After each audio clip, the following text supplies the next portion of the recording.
আজকে যাব বাবার বাড়ি। আগের ভিডিওতেই তোমাদের বলেছিলাম কোথাও যাওয়ার প্যাকিং হচ্ছে, তার মানে তো তোমরা অনেকেই বুঝে গিয়েছো। আর এইদিকে আমরা সবাই রেডি, আর বর ব্যাগটা নিয়ে নিল। জানি না একদিনের জন্য যাচ্ছি, এতগুলো কাপড় কেন নিয়েছিস নিজেও জানি না।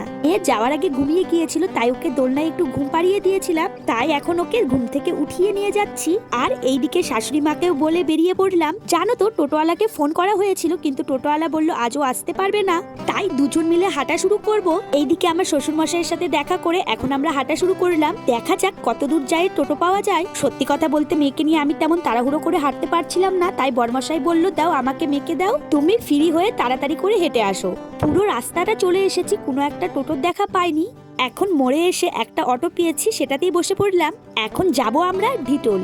আর এই অটোতে বসে দুই দিকে এত সুন্দর দৃশ্য দেখতে পাচ্ছি। দুই দিকের জমি শুধু হলুদেই ভরা। এখন তো সর্ষের সময়, আর সবগুলো গাছে ফুল চলে এসেছে, আর দেখতে যা ভারী ভালো লাগছে, সেই দিক থেকে আর দু চোখ সরানোই যাচ্ছে না। চলো এগুলো দেখতে দেখতে ঢিটোল তো চলে এসেছি। এখন অটো থেকে নেমে যাব রাস্তার ওই পারে। ওই পার যেহেতু বাস থামে, আর আজকে আমরা বাসে করে যাচ্ছি, যেহেতু সঙ্গে ছোট বাচ্চা আছে, বাইকে করে গেলে ঠান্ডা লেগে যাবে ওর। এখানে একটা বেঞ্চে বসে বাসের অপেক্ষা করছি। আর এইদিকে বরমশাই মেয়ের জন্য নিয়ে নিল একটা কুরকুরে।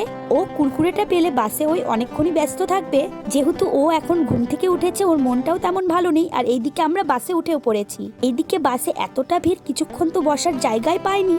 তারপর আমরা বসার জায়গা পেলেও বর বসার জায়গা পায়নি, ও দাঁড়া হয়েছিল। তার কিছুক্ষণ পর ও বসার জায়গা পেয়ে গিয়েছে।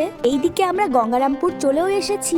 এই গঙ্গারামপুরের উপর দিয়ে প্রত্যেকবার আমাকে আমার বাবার বাড়ি যেতে হয়। তোমাদের কার কার বাড়ি গঙ্গারামপুর অবশ্যই কমেন্টে জানাবে।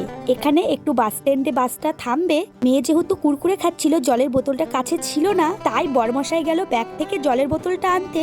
এখন ওকে একটু জল খাইয়ে দিলাম। আর বাসে উঠেছিল পেয়ারা মাখা পেয়ারাটা নেওয়া হয়নি, এখানে প্লেন পেয়ারাটা নেওয়া হয়েছে, একটু বিট লবণ ছিটিয়ে নিয়েছি।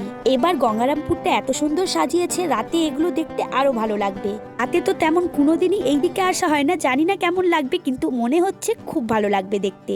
আর সত্যি কথা বলতে বাবার বাড়ি যাচ্ছি, মনে একটা আলাদাই আনন্দ কাজ করছে। আর জানো তো আমার ছোট্ট মেয়ে হলে কি হবে, ওকেও একটা বসার সিট দিতে হয়েছে আমাদের। চলো তাহলে যাওয়া যাক, পরে ভিডিওতে দেখাচ্ছি আর কি কি করলাম।